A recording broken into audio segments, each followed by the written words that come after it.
What I think is a little scarier is all of the fund managers who launched their funds in like 2019, let's say, and then that was like their first fund. And it's like, you had a couple years that were crazy good. And then all of a sudden interest rates spike. And so now you're kind of seeing the fallout from that.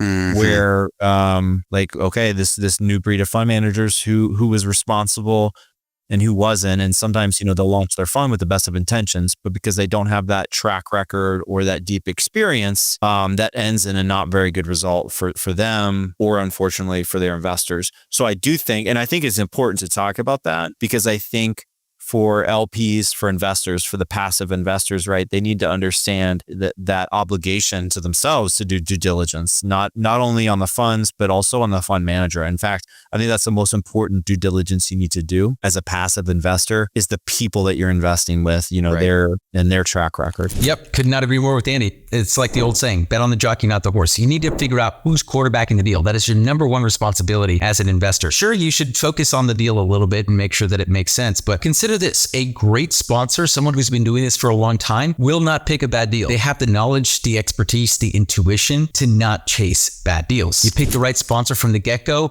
everything else falls into place.